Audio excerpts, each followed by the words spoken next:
noticia es noticia en profundidad. Qué placer acompañarles. Soy Tatiana Pérez y les saludo desde nuestra sede central en Caracas, en Venezuela. A partir de este momento, en la próxima hora, tenemos 3 temas que son noticia. Aquí están primero desplegados en titulares. En Noticia Colombia, la cancelación de la presencia del presidente Petro a una ceremonia de reconocimiento de la tropa en Bogotá levanta polémica. Y más allá de esto, revela las intenciones de figuras de la extrema derecha de desestabilizar un gobierno que no llega a su segunda semana. Les contamos y lo analizamos. En Noticia Estados Unidos, una de las más importantes leyes de la historia. Esto lo decimos entre comillas, son palabras del presidente Biden, así considera él la recién promulgada ley contra la inflación, una medida desesperada para contener la recesión y su baja favorabilidad a 3 meses de unas elecciones decisivas para su gobierno. Mientras hacia afuera continúa la desdolarización, nos preguntamos, imperio en decadencia, ¿cuáles son los peligros? Vamos a analizarlo. En Noticia El Salvador, el Congreso aprobó la extensión por otros 30 días del cuestionado estado de excepción por el que más de 50.000 personas han sido detenidas señaladas de ser parte de grupos criminales. Para el gobierno ha sido un éxito, para organismos de derechos humanos una cadena de violaciones. Les contamos. En Noticia Casi comienza. Bienvenidos, bienvenidas.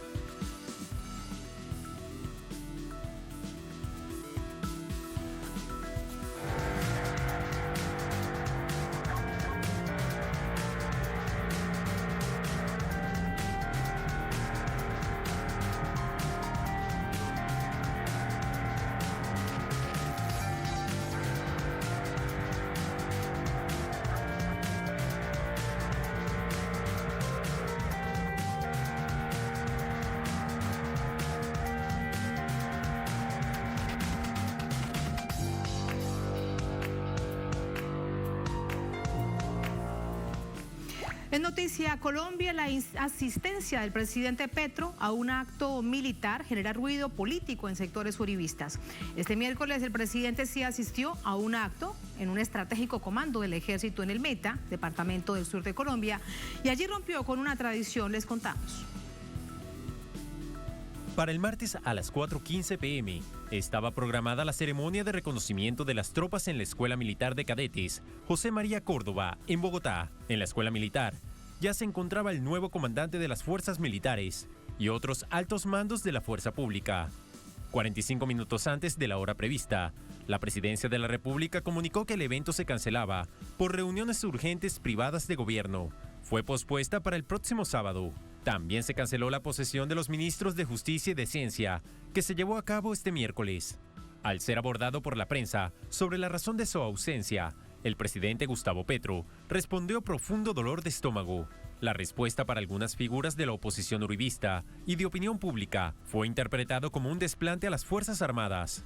Esta tarde, el jefe de Estado asistió a las instalaciones de la 4ª División del Ejército en Apiay, departamento del Meta, donde reconoció la labor de los soldados y compartió el almuerzo con más de 200 de ellos en un evidente cambio de rumbo. Petro llegó a la presidencia con la promesa de una transformación al interior de las Fuerzas Armadas. En el Ejército, una comandancia sin manchas en el honor, de la que se aparte a los militares que tienen investigaciones activas y se elimine la doctrina del enemigo interno. Una fuerza pública en general, más democrática, en donde el mérito sea el criterio de ascenso desde la base hasta el generalato. La concepción de la seguridad humana hace que aquí el éxito no estribe en el número de muertos, sino que el éxito estribe en que disminuyan sustancialmente los muertos y las masacres y aumente sustancialmente las libertades y los derechos de las personas. El presidente apunta también a un cuerpo policial que será reformado y dejará de ser parte del Ministerio de Defensa, con la aspiración que se convierta en una institución al servicio de la ciudadanía y no ejecutor de la represión. Así entramos con el análisis. Para ello nos acompaña el profesor Álvaro Villarraga, es analista político, experto en el conflicto armado interno de Colombia. Nos acompaña desde Bogotá, en esta nación suramericana. Profesor Villarraga, ¿cómo está? Buenas noches. Buenas noches, Tatiana. Un gusto saludarla y saludar a todos quienes están sintonizados con Telesur. Indudablemente ha trascendido la noticia de que se ha pospuesto hasta el fin de semana lo que estaba previsto para realizarse en el día de hoy de un acto de reconocimiento de las tropas por parte del presidente Gustavo Petro. Fueron razones de salud. Hay que recordar que él hace 2 años fue operado en el abdomen en un caso delicado de salud, y con cierta frecuencia y con un trabajo tan intenso como siempre ha mantenido en su ritmo de campaña y ahora como presidente. No es en este momento solamente en el día de hoy, en varios momentos él a veces tiene algunos quebrantos, de algunos dolores y tiene que suspender algunas actividades, pero además, como él lo declaró en los medios de comunicación, principalmente fue por razones administrativas. Se está culminando el nombramiento de los ministros y está culminando también los decretos de nombramientos del conjunto de la cúpula militar. Desde luego que hay mucha sensibilidad en el país, desde luego que hay tensiones, desde luego que hay voces críticas, pero también hay malas intenciones y hay oposición en las interpretaciones que se hacen. Por supuesto, se aplazó un evento unos días, que es un evento importante, deseable que no se hubiera aplazado, pero hubo las razones que se ponen. Profesor Villarraga, ¿no fue un desplante del presidente Petro a las tropas en Bogotá? Yo no creo que fue un desplante, porque no fue un hecho arbitrario ni un hecho sin fundamento. Yo creo que hubo una serie de hechos que además son de muchísimo consumo público. El proceso de nombramiento de ministros y las cabezas de las centenares de administraciones de entes oficiales gubernamentales, se ha empezado por los principales.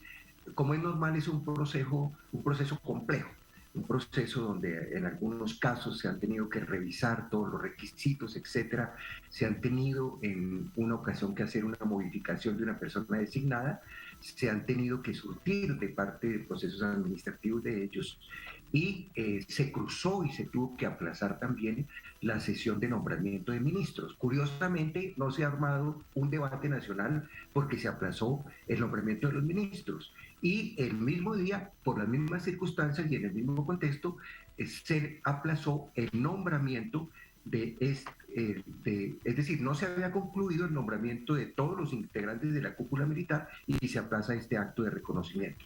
De fondo, hay mucha sensibilidad política por el tema de las fuerzas militares. Desde luego, el hecho de la salida de 52 oficiales, el hecho de que hay unas exigencias altas del presidente Gustavo Petro en lo que tiene que ver méritos atenidos a los temas de derechos humanos y la no corrupción, y el hecho de que es indudable y es innegable que las fuerzas militares, las fuerzas policiales en todas sus ramas, lamentablemente han estado comprometidos con temas de corrupción y con temas de graves violaciones a los derechos humanos.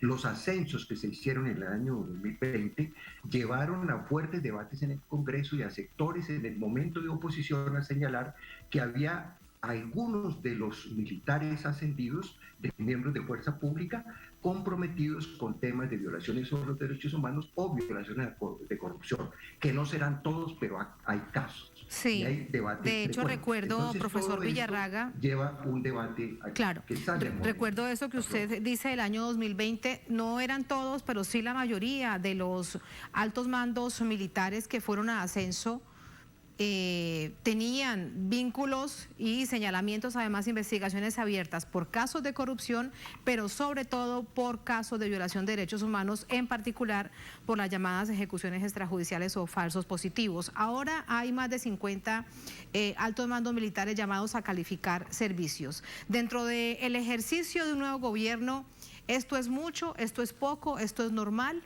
¿Cómo entenderlo? Primero, es normal. Segundo, es una medida más a fondo de las que se habían acostumbrado. Normalmente podían haber sido una decena, algo más de una decena de oficiales. Ha sucedido en otros nombramientos, en este caso fueron muchos más, pero también responde a algo que no es extraordinariamente nuevo. Permanentemente las Naciones Unidas, los informes sobre derechos humanos en Colombia han recomendado siempre que se desvinculen del servicio mandos militares o policiales que estén incluso en procesos de investigación y existan denuncias por violación a los derechos humanos. Esa es una medida de prevención absolutamente normal. Responde a ese espíritu. Y nótese que las Naciones Unidas ha hecho pronunciamientos a favor de la política del actual presidente Gustavo Petro de poner exigencias altas en parámetros de derechos humanos, de no corrupción, de transparencia frente a la fuerza pública. Además, es una política coherente. En Colombia hay una necesidad muy sentida, urgente, de la reforma de las fuerzas militares y de las formas policiales. Romper con la vieja doctrina de la seguridad nacional del interno, de llegar a utilizar una represión violenta contra las protestas sociales, contra la oposición política, para pensar en una nueva doctrina de fuerzas militares para la paz, de fuerzas policiales para la preservación de los derechos humanos. Por eso este asunto que comentamos no es ajeno de la política que viene explicando con mucha claridad el nuevo presidente Gustavo Petro, en que los méritos estén ligados a exigencias altas en derechos humanos, exigencias altas en no corrupción, y toda la actuación no se mida ahora por muertes y por reportes referidos a violencia o a temas de guerra. Por el contrario, que se busque recuperar la paz en todas sus expresiones y que los méritos de resultados operacionales se midan sobre todo por protección a la población y por salvar vidas y por defender libertades y derechos en la población.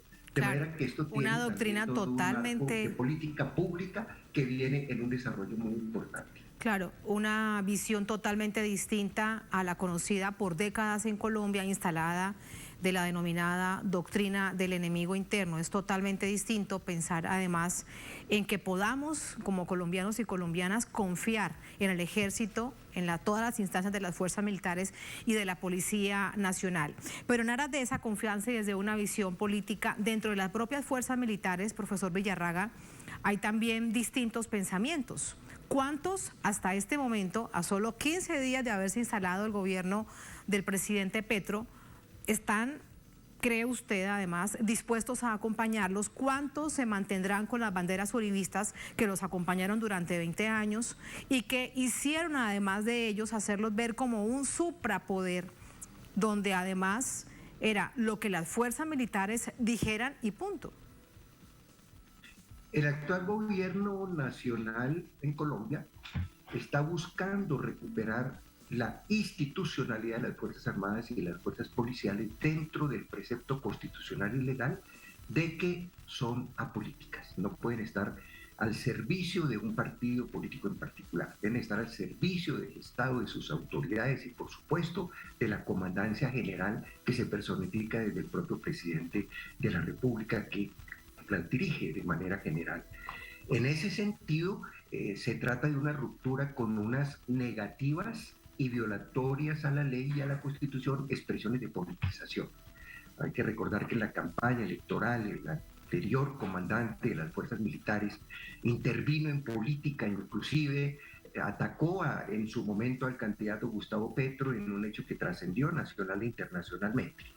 Por eso ahora se busca es precisamente consolidar en nuevas circunstancias estas instituciones, fortalecerlas, pero bajo otra concepción, bajo la concepción de la transparencia, la concepción de que no estén adscritas a un interés político particular, sino adscritas, desde luego, a unas políticas públicas, claro, a el liderazgo y el nivel de mandato del presidente y al nivel también del servicio del Estado y al servicio de los derechos humanos y de la ciudadanía. Claro, permítame aquí decirle, preguntarle algo. El apoyo del conjunto de las instituciones militares y policiales. Claro, esto resulta fundamental porque lo hecho por el excomandante del Ejército de Colombia por parte de Zapatero, además es inconstitucional desde la propia Carta Magna colombiana. Pero Esto entonces realmente quiere decir que no hay preocupación, que estos sectores de la extrema derecha, como por ejemplo hoy la congresista María Fernanda Cabal, una senadora del ala uribista más radical, es decir, de la extrema, llamando a estos 50 altos mandos militares que se llamaron a calificar servicios para que se genere un plan desestabilizador en Colombia, ¿no tiene asidero? ¿Usted cree que esto es solamente una idea de una figura que dice estas cosas y que fue entonces abordado por algunos medios de comunicación para generar una tensión que realmente no existe? ¿O por el contrario, si hay que estar muy atentos? Creo, en lo primero, creo que no existe en este momento ni situación de crisis, ni situación de riesgo, ni, digamos, peso político y factor real, digamos, que esté atentando contra el desarrollo de esta nueva política pública y con el desarrollo de esta orientación del nuevo presidente Gustavo Petro frente a la fuerza pública, fuerzas militares y policiales. Desde luego, está el discurso de la extrema derecha y del uribismo, que está en un momento de un debilitamiento muy notorio, casi que extremo. Hay, por el contrario, una altísima legitimidad. Yo creo que internacionalmente se pudo percibir y trascendió la noticia el hecho de que el triunfo de las elecciones, la posesión y el ambiente político en Colombia ha cambiado y hubo una verdadera movilización, no solamente el triunfo numérico en las votaciones, sino hay altísima legitimidad, altísimo respaldo y una movilización en muchos sentidos de respaldo. Incluso muchos partidos, la gran mayoría, están respaldando el llamado a una gran coalición por la paz y la democracia que ha hecho el presidente Petro. Otros partidos se han declarado como independientes y el Centro Democrático, el partido de extrema derecha uribista, ha quedado aislado. Es el único partido. Y después de las elecciones al Congreso se redujo de casi 30 senadores a la tercera parte, entre segunda mitad y tercera parte. De manera que no es una situación de riesgo. Desde luego, con esto no se pueden subestimar riesgos, herencias de toda una política del uribismo que incluso, violando la Constitución y la ley, alimentó una politización, un sectarismo, arbitrariedades, violaciones a los derechos humanos, atropellos contra la población, tanto en el ámbito militar, ejecuciones extrajudiciales, como en el ámbito policial, el hecho mismo de disparar y atacar violentamente las protestas sociales, por ejemplo. Entonces, en ese sentido, el cambio es bastante notorio en el ambiente político. Y desde luego habrá sanas discusiones y debates. Vendrán los proyectos de ley para reformar la fuerza pública, para sacar la policía del Ministerio de Guerra y de División de Guerra y llevarla a un nuevo ministerio que se va a crear frente a asuntos de seguridad, de convivencia, de otro tipo de parámetros de civilismo. Y habrá reforma en el propio Ministerio de Defensa y en las fuerzas militares dentro de un ambiente de tranquilidad y normalidad y de debate democrático, que pasará desde luego por discutir con esas herencias de esas viejas concepciones contrainsurgentes del enemigo interno, absolutamente anticomunistas, antimovimientos sociales y represivas que están en superación, pero que es todo un trabajo más allá de lo político, pedagógico y de renovación y de cambio en muchas de las instituciones. Es un desafío. Los organismos de seguridad de fuerza Claro, pública. es un desafío enorme. Pensando en tiempo, sin duda, pregunta especulativa, pero por su experiencia, profesor Villarraga, se lo pregunto. Este es un gobierno que tiene 4 años. Lleva 15 días, pero esto es un tremendo desafío, pensar que la doctrina militar, esta doctrina que usted también ya recuerda del enemigo interno, realmente cambie y que no vea a los colombianos y colombianas como enemigos, sino como seres humanos que deben ser cuidados, que deben ser atendidos, que deben ser escuchados, que el ejército está para proteger fronteras, por ejemplo. ¿Esto cuánto tiempo realmente podrá tardar para que comience a cambiar esa percepción? Y entre otras cosas, para que se deje de alimentar esa profunda desconfianza que hay del pueblo colombiano hacia las fuerzas militares. El gobierno actual tiene el presupuesto de conseguir estas reformas de manera pronta. Obviamente estos son proyectos de ley que tendrán sus trámites y se espera en el curso de los 4 años de este gobierno consolidar esas reformas y desde luego en los 2 primeros años habrán con manejo de prioridades una serie de reformas que ya se están esbozando y de la reforma policial y militar sin duda alguna va a estar en estos 2 próximos años en el debate, junto con otras reformas sociales y con otras reformas también en materia tributaria y con otras reformas también en términos de la reforma política y electoral en todas sus consecuencias.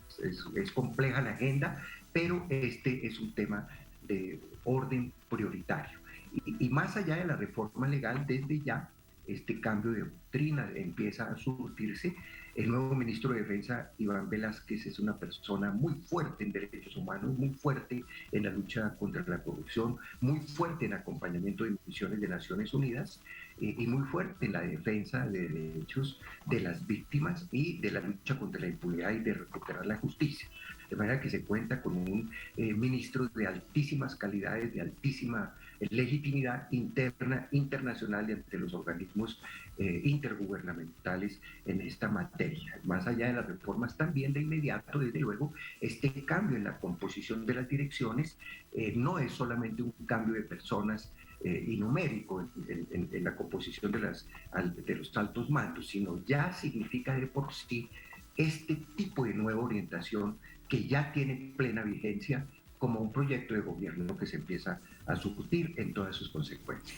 Escuchando todo ese análisis que usted nos hace, profesor Villarraga, con esta pregunta y por supuesto su reflexión, lo despido.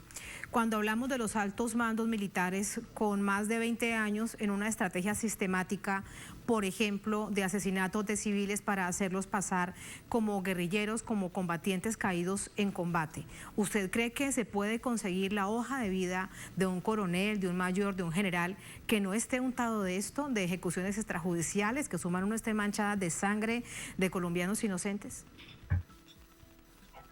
Es posible encontrarlo, ha habido casos meritorios, si bien hay casos numerosos de oficiales a todos los niveles, desde generales, coroneles, mandos de más inmediatos, hasta sargentos, hasta miembros, digamos, de tropas especiales, de tropas profesionales y miembros, digamos, de soldados ya con rangos regulares, todos ellos implicados en graves violaciones. Es de recordar que sobre ello hay un voluminoso número de exmiembros de las fuerzas militares y policiales que desde luego han sido retirados por estos hechos y que están siendo procesados por la Jurisdicción Especial de Paz.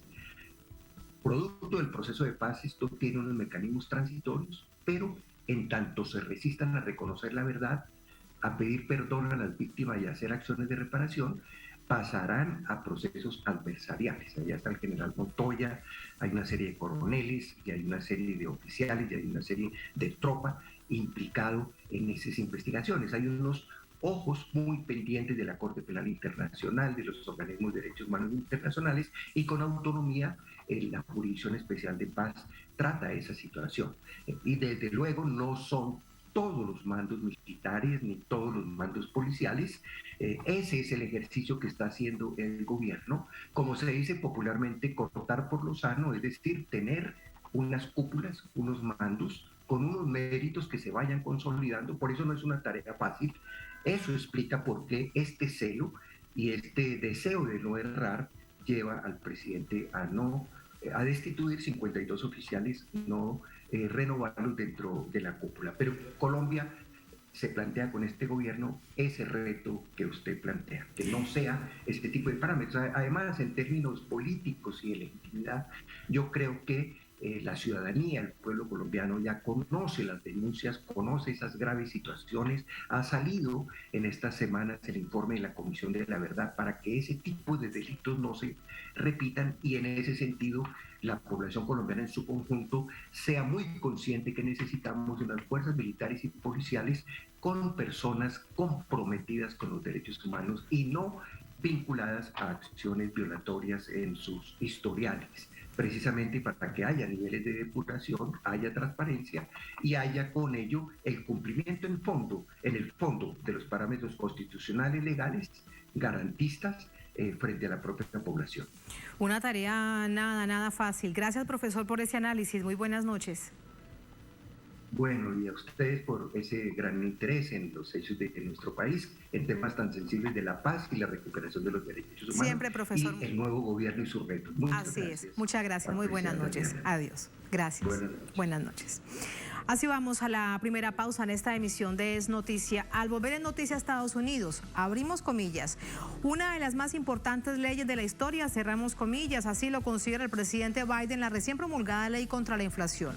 Una medida desesperada para contener la recesión y su baja favorabilidad, a solo 3 meses de unas elecciones decisivas para su gobierno, las de medio término. Mientras hacia afuera continúa la desdolarización. Hablamos entonces de un imperio en decadencia, vamos a analizarlo al volver en Es Noticia.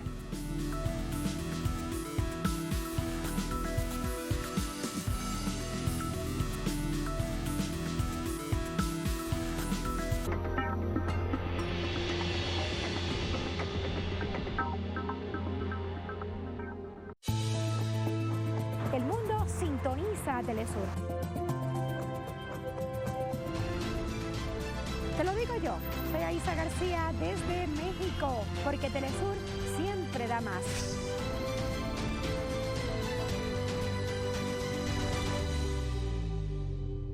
Hay que seguir combatiendo, salvar nuestra deuda con la humanidad, como dijo Che. En ese momento, los que lo mataron, los que lo asesinaron, los que lo trataron de enterrarlo para siempre, no se percataron que lo que estaban eran inmortalizando. Tras las huellas del Che. 50 años después de aquellos acontecimientos, el Che sigue siendo un elemento de inspiración, sigue siendo bandera de lucha, sigue siendo un elemento de reflexión. En estreno, sábado, solo por Telesur.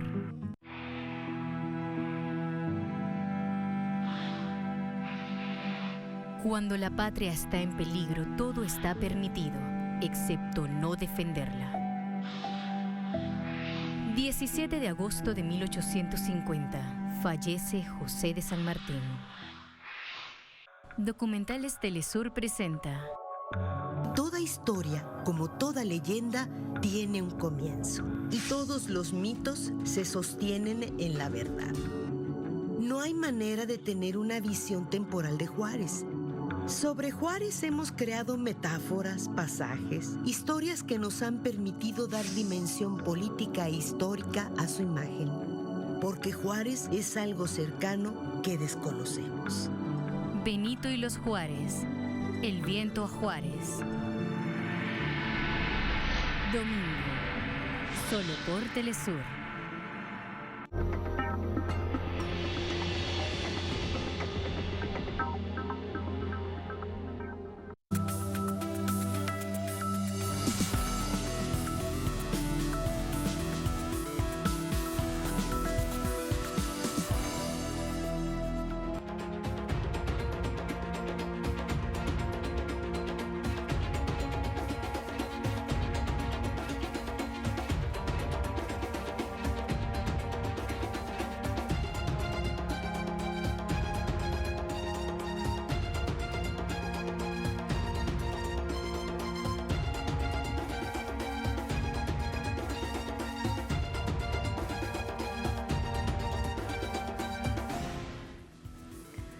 En Noticia Estados Unidos, en medio de la inflación más alta de las últimas décadas, a puertas de las elecciones de medio término, será en noviembre, el presidente de la nación firmó la ley de reducción de la inflación con la promesa de frenar lo que pareciera indetenible.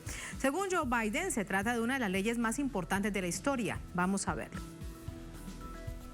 La medida legislativa, promulgada este martes por los demócratas, contempla inversión en atención médica, ambiental y reducción del déficit fiscal, con una asignación de $750 millones mediante créditos directos, nuevos programas y cambios en el Código Fiscal. El presidente Joe Biden promulga esta ley en un escenario de alta inflación, con precios récord de la gasolina, su programa de crisis en Ucrania y la sequía, factores que amenazan el control de la inflación en los próximos meses. Estoy a punto de promulgar la Ley de Reducción de la Inflación, una de las leyes más importantes de nuestra historia. Permítanme decir desde el principio, con esta ley ganó el pueblo estadounidense y perdieron los intereses especiales. Con este cambio en la legislatura, se pretende reducir la inflación que en mayo rompió récord en 8,6%, lo máximo registrado en 4 décadas, según datos del Departamento del Trabajo.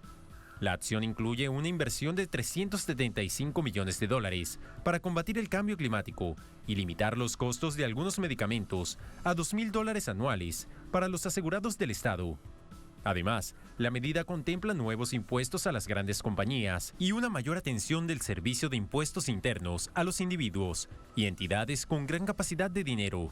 Los nuevos ingresos que se deriven de estos cambios serán destinados a reducir el déficit. A 3 meses de las elecciones legislativas, el Partido Demócrata espera convertir esta ley en un triunfo, mientras que los republicanos consideran que los impuestos a las empresas perjudicarán la creación de empleos y provocará un acelerado aumento en los precios. Asimismo, los republicanos afirman que la nueva ley debilitará más la economía, que actualmente se encuentra en recesión, con una sistemática desdolarización mundial, con altos costos en energía, alimentos y alquileres. Esto es parte de lo que sucede por estos días en Estados Unidos, que afecta a millones y millones de personas, pero también con decisiones hacia afuera, desde la política exterior, que afecta a más millones y millones de personas. De este escenario dentro de Estados Unidos y la visión geopolítica, vamos a analizarlo. Para ello nos acompaña Ramón Grosfoguel, sociólogo puertorriqueño, profesor en la Universidad de Berkeley en California, referente del pensamiento descolonial en nuestra América Latina. Ramón, bienvenido. Qué gusto que nos acompañes. Muchas gracias. Muchas gracias, Tatiana, por la invitación. A ti muchísimas gracias. Primero, que eres además un profundo conocedor de las políticas estadounidenses, y no importa si son republicanas o demócratas.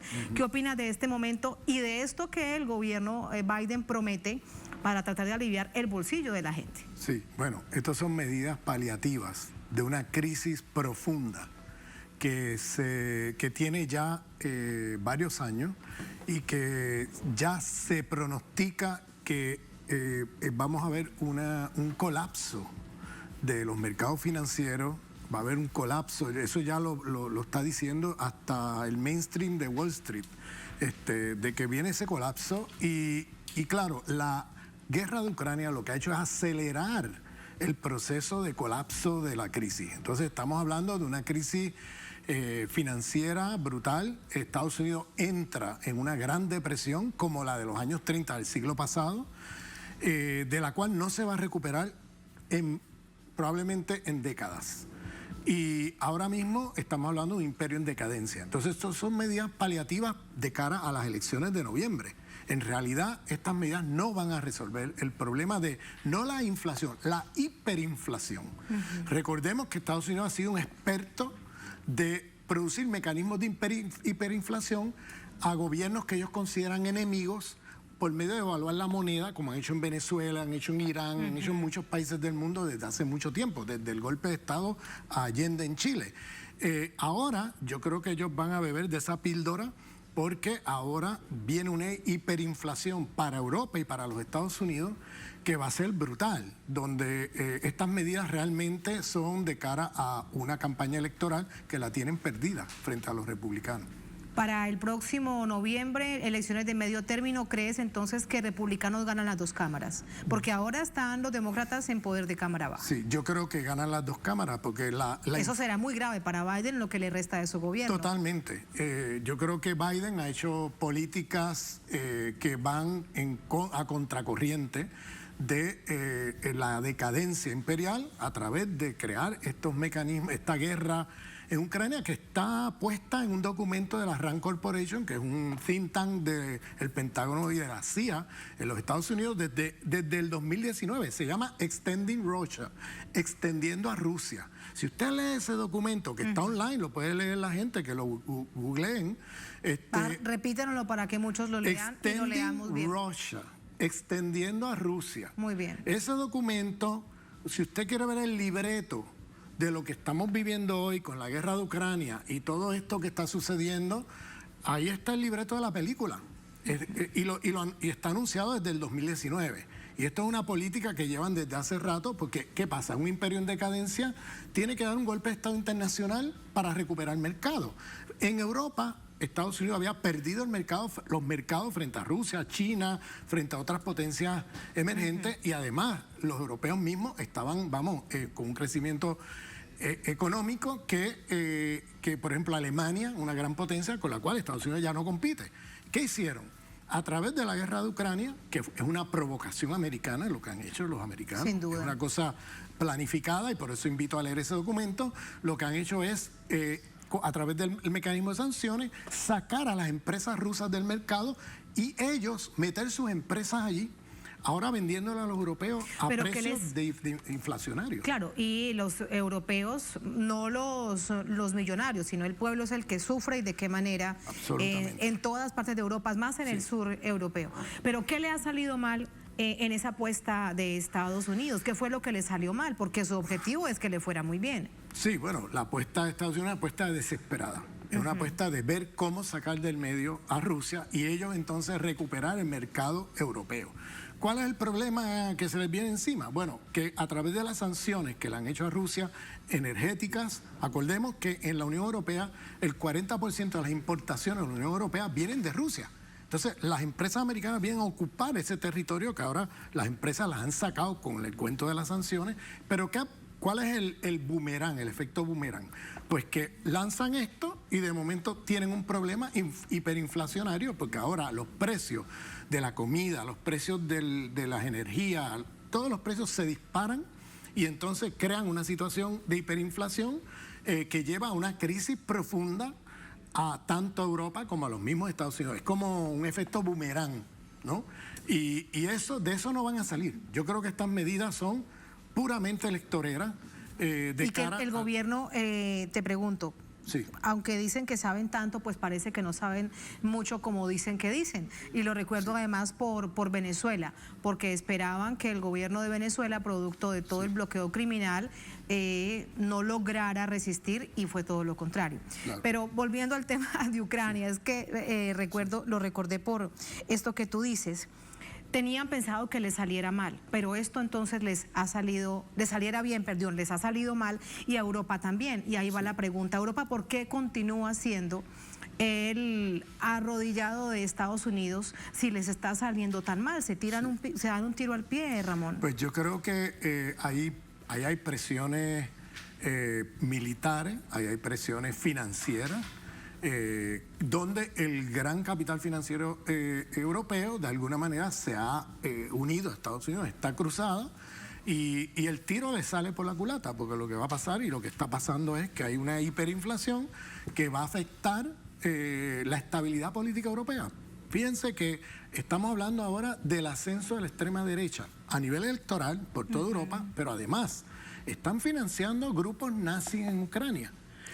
Están lanzando estos grupos nazis para allá y financiándolos y estimulándolos, y eso va a tener un efecto boomerang sobre toda Europa.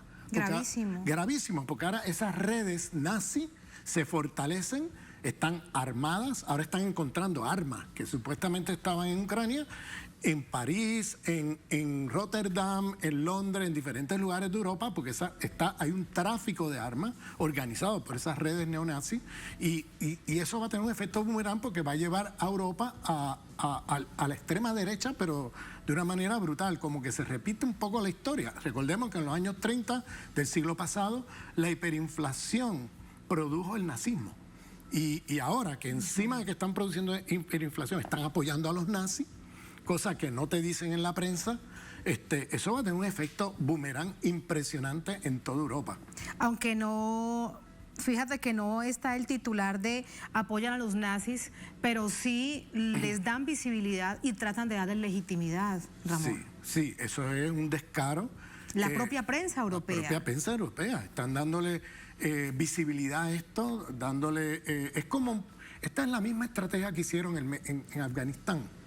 De mandar estos llamados yihadistas, entre comillas, porque eran mercenarios pagados por la CIA para ir a pelear en Afganistán, para pelear por donde quiera que ellos querían tumbar gobiernos o ellos querían invadir. Entonces metían estos yihadistas pagados por la CIA mercenarios que en realidad no tienen nada que ver con el Islam, son gente pagada para hacer esta fechoría para los intereses imperiales. ¿Qué pasó? Eso se regó como un cáncer por todo el Medio Oriente, se le fue de las manos. Lo mismo va a pasar con estos nazis. Están usando ahora nazis en Europa que cumplen el mismo rol que estos yihadistas en el Medio Oriente, de ir allí a hacer fechorías, a hacer barbaridades, en contra de un gobierno de una región de Ucrania con la cual ellos quieren tumbarla, porque ellos ven en eso un problema geopolítico de Rusia, etc. Es una provocación total a Rusia. Ellos no permitirían jamás, Estados Unidos nunca permitiría que hubiera una base militar rusa en la frontera de México o Canadá. ¿Qué hace Estados Unidos? Se va miles de kilómetros a las fronteras de Rusia y rodea a Rusia por toda la frontera, por todos esos países del este de Europa. De bases militares. Con bases militares, con misiles apuntando a Moscú. Y entonces ahora, encima de eso, quieren meter ahí en Ucrania, meterle en la OTAN. Es una provocación.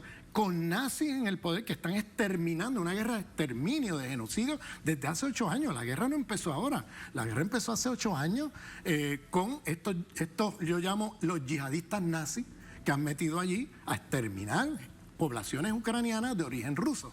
Entonces, eso es una provocación brutal para Rusia. Claro, entonces, con un efecto además muy grave en la economía global.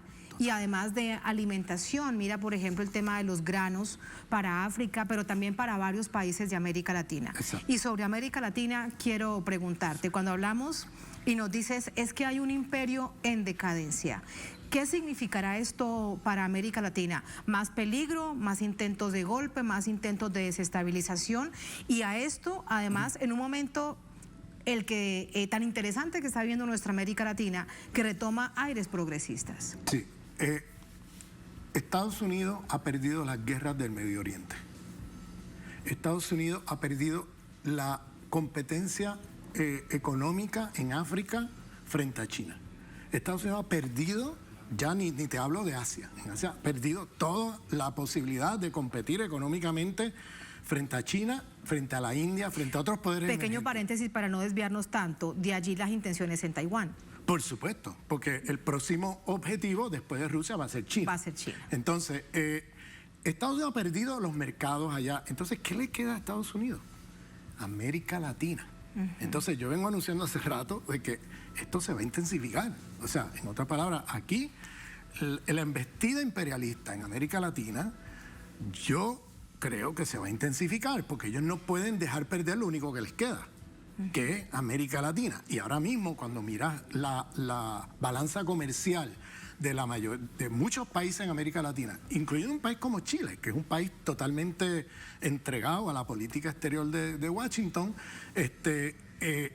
el comercio con China es mayor que el comercio que tienen con Estados Unidos. O sea, China está desplazando a Estados Unidos en América Latina. Entonces, yo creo que van a venir con fuerza aquí. Ellos ya recuperaron Europa con este golpe de Estado que hicieron con el tema ucraniano.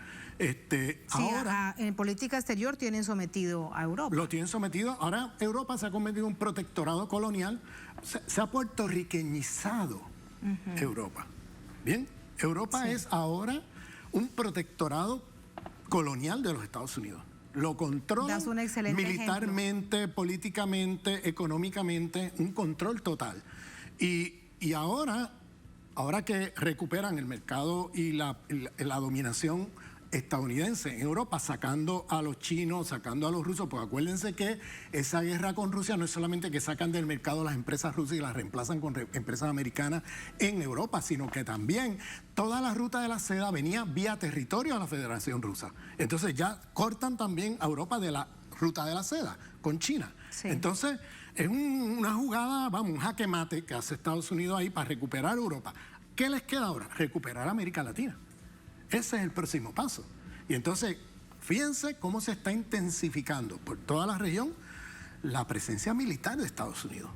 Esto está ocurriendo casi silenciosamente, como que eso no... Pero mira, ahora hay ¿y qué la base militar del Darién. Están usando, ¿ustedes vieron la base militar del Darién? ¿Están usando a Malvinas en Argentina? Están metiendo bases militares por toda la región, que ya las han metido allí, y están, por ejemplo, en el Darién, que lo tenemos al lado. Sí. Ahí tienen una base militar que... Frontera entre Colombia y Panamá. Y ahí tienen una base militar estratégica que está apuntando para acá, para Venezuela. Bien, no perdamos de vista. Entonces, yo tengo mi preocupación. ¿En qué sentido? En el sentido de que ahora que estoy aquí en Venezuela, yo quisiera mandar un mensaje como un amigo de la Revolución Bolivariana. Y es, con el imperialismo no se puede confiar ni un tantito, como decía el Che Guevara. Como decía el Che, ni un tantito ni un tantito así. ¿Por qué? Porque la historia de Estados Unidos, desde su fundación hasta el día de hoy, es una violación continua a promesas, a tratados, a negociaciones, a todo. Fíjense que están dialogando supuestamente con Venezuela y al mismo tiempo van y porque necesitan el petróleo. Por eso han tocado la puerta aquí después de todas las fechorías que han hecho a Venezuela, ¿bien? Y ahora tocan la puerta porque están desesperados por el tema de que el tiro le sale por la culata con el tema ruso, las sanciones a Rusia. Entonces, ¿qué están haciendo? Aún negociando, van y secuestran un avión, ¿no? En Argentina, por órdenes de un tribunal de la Florida. ¿Te imaginas de lo que estamos hablando? Sí. Esa es una violación descarada a la soberanía, a todo tipo de ley internacional. O sea, ¿cómo un tribunal de Florida puede estar decidiendo lo que pasa con un avión allá? Meten preso a la gente dentro del avión. Y al mismo tiempo están, tratando es una provocación, ¿no? Una provocación a Venezuela. O sea, lo que quiero decir, mira, como ejemplo, lo que le pasó a Gaddafi.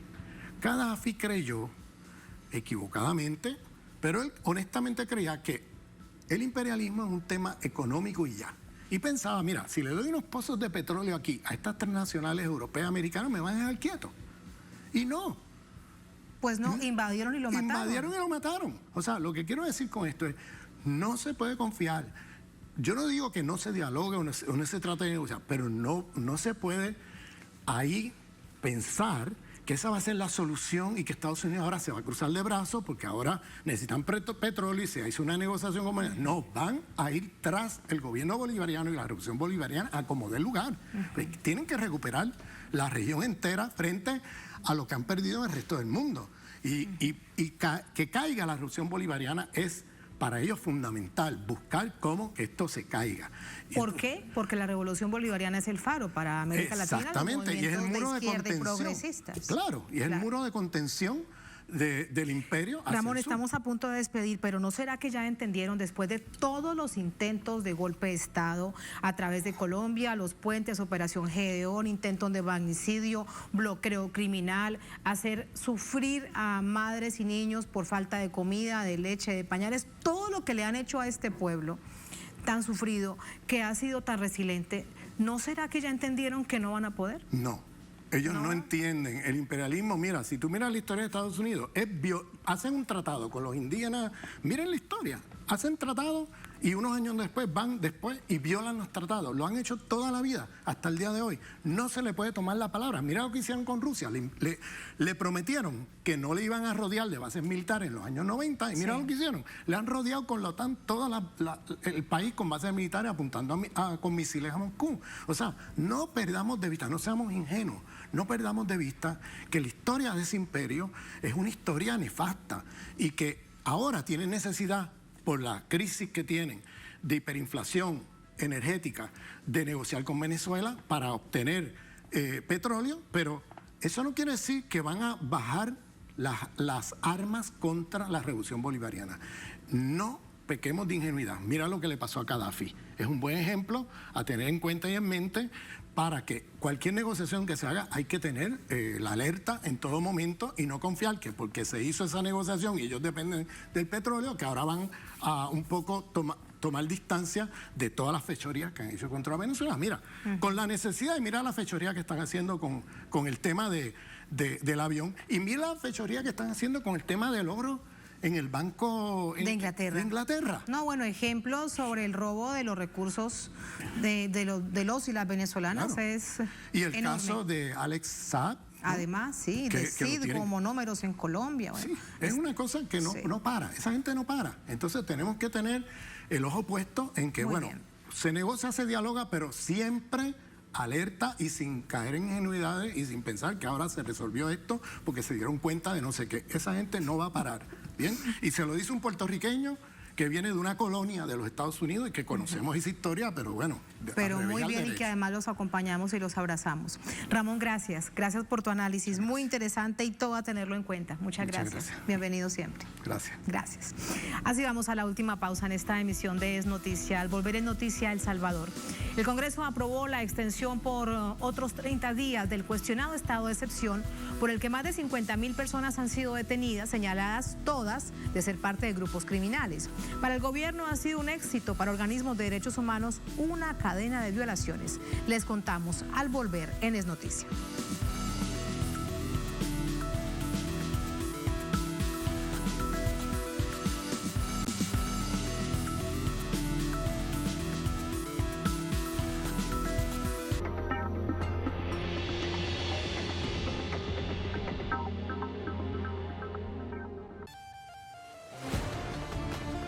Cada año miles de personas abandonan su tierra para alcanzar nuevos horizontes.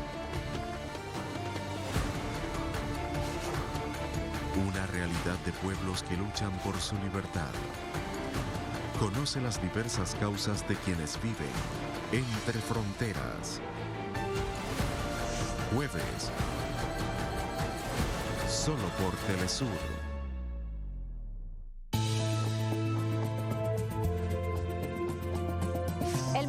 Sintoniza Telesur. Soy Madeleine García desde Caracas, Venezuela. Porque Telesur siempre da.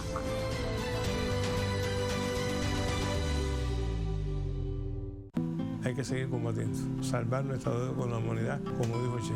En ese momento, los que lo mataron, los que lo asesinaron, los que lo trataron de enterrarlo para siempre, no se percataron que lo que estaban eran inmortalizando. Tras las huellas del Che. 50 años después de aquellos acontecimientos, el Che sigue siendo un elemento de inspiración, sigue siendo bandera de lucha, sigue siendo un elemento de reflexión. En estreno, sábado, solo por Telesur.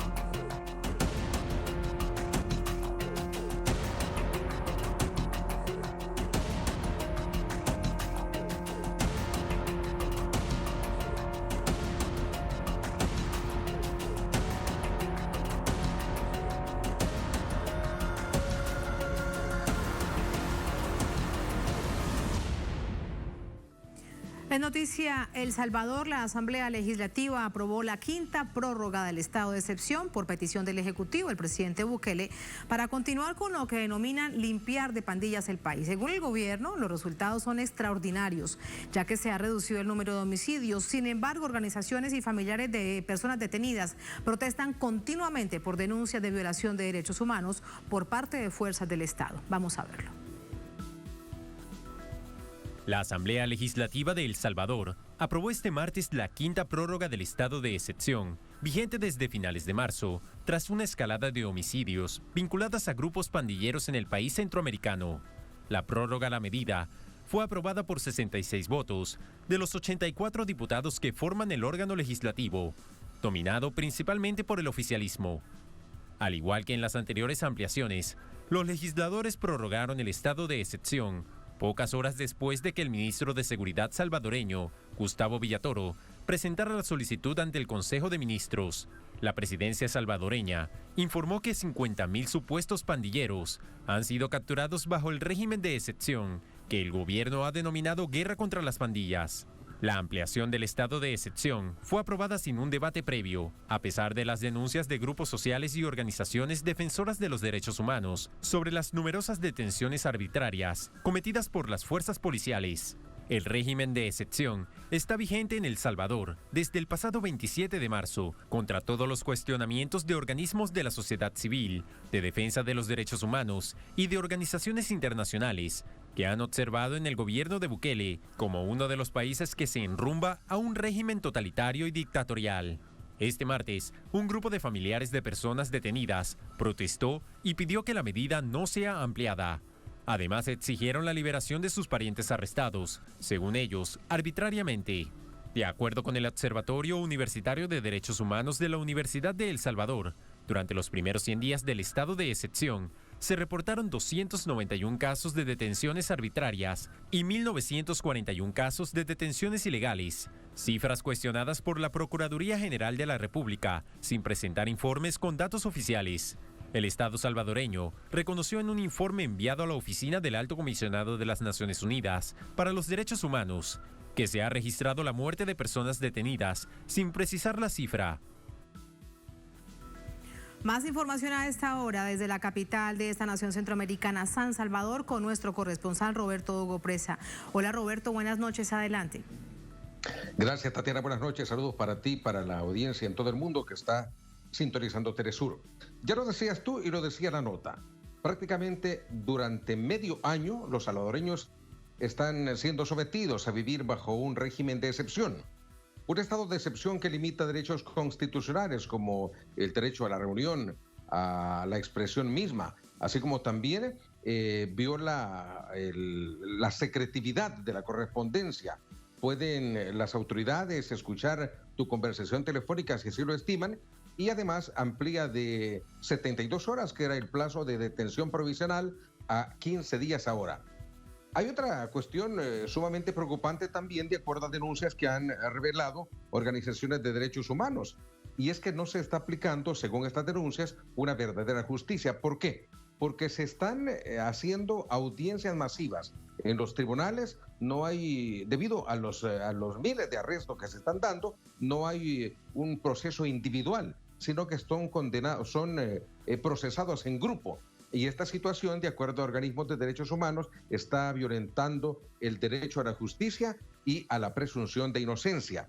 Anoche fue aprobado el régimen de excepción por los diputados de los partidos Nuevas Ideas y sus aliados, el partido Gana, el Partido de Concertación Nacional y el Demócrata Cristiano, a pesar de la oposición política y a pesar de las voces de la sociedad civil que están denunciando una serie de atropellos que se están cometiendo en el marco de este estado de excepción. De hecho, hace una semana el Observatorio de Derechos Humanos de la Universidad Centroamericana José Simón Cañas reveló un informe de los primeros 100 días de la aplicación de este régimen, y ahí se detallaban una serie de capturas arbitrarias, así como también un total de 59 reclusos que habrían perecido dentro de las cárceles producto de diferentes causas en este régimen de excepción, Tatiana.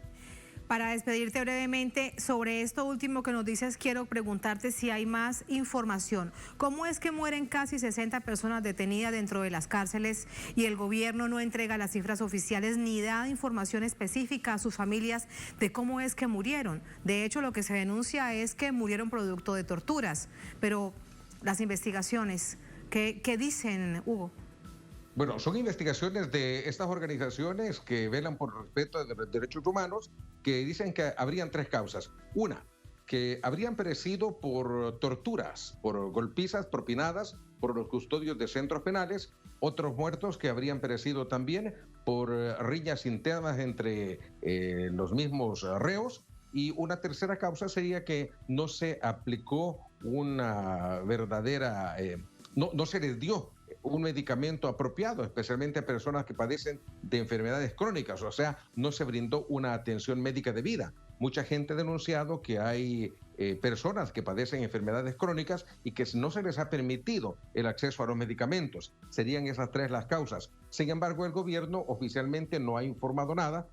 Cabe destacar que dentro de este régimen también nosotros los periodistas tenemos limitaciones a no poder hablar sobre algunos aspectos que podrían provenir de las pandillas o de organizaciones o personas que contribuyan con las pandillas, de tal forma que hay una especie de secreto porque no se están divulgando oficialmente estas cifras. Esta información es extraoficial, pero el gobierno no lo ha negado ni tampoco lo ha aceptado.